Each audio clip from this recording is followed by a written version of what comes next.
महाराष्ट्रामधनं आम्ही जे शिष्टमंडळ म्हणून मुख्यमंत्र्यांच्या नेतृत्वाखाली डावसला गेलो होतो, आजपर्यंतच्या महाराष्ट्राच्या इतिहासामधला सगळ्यात जास्त गुंतवणुकीचा कार्यक्रम आणि एमओयूचा कार्यक्रम डावसमध्ये झाला.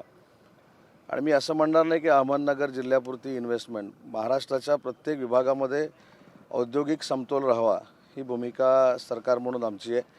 आणि नक्कीच अहमदनगरला देखील आज ज्या उद्देशानं आम्ही आलो आहे, माझे मित्र भरतने अतिशय चांगल्या पद्धतीनं इंडस्ट्रीमध्ये जे स्वतःचं नाव कमवलेलं आहे त्याच्या एका उद्घाटनासाठी आम्ही इथं आलो आहे. आणि अशा प्रकारचे अनेक उद्योग हे महाराष्ट्रामध्ये येतील आणि पूर्ण महाराष्ट्रामध्ये औद्योगिक समतोल राखला जाईल.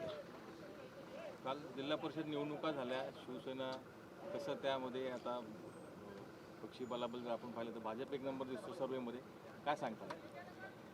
भाजप हा नक्कीच मोठा पक्ष आहे, पण आम्ही 2 नंबरला राहू ना.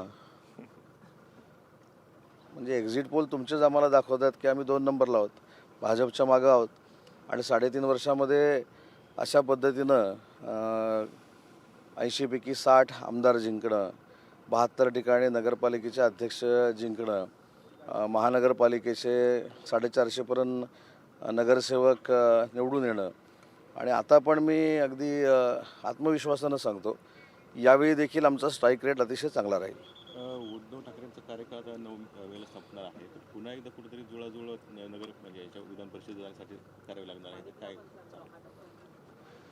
आता बघू जुळवाजुळव करतायत का, कारण ज्यावेळी आम्ही सगळे एकत्र होतो त्यावेळी अनेक लोक निवडून यायचे. आता एकनाथ शिंदे साहेबांच्या नेतृत्वाखाली आमच्या पक्षाचे निवडून येतील.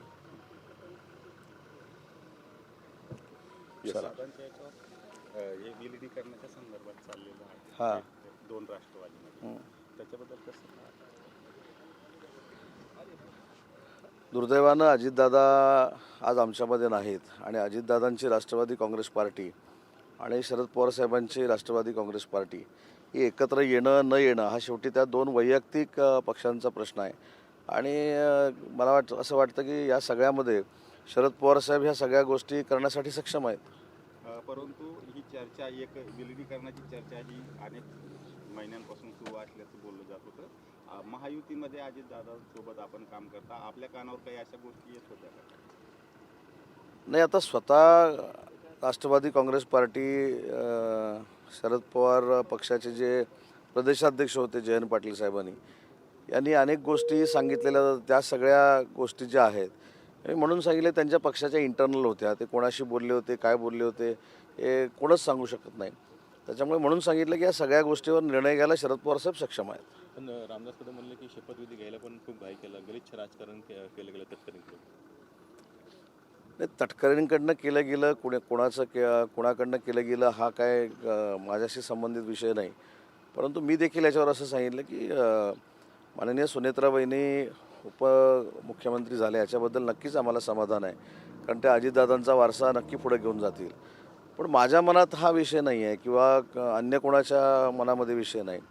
महाराष्ट्रातल्या जनतेच्या मनात काय विषय आहेत हे कदाचित रामदास कदम साहेब बोलले असतील.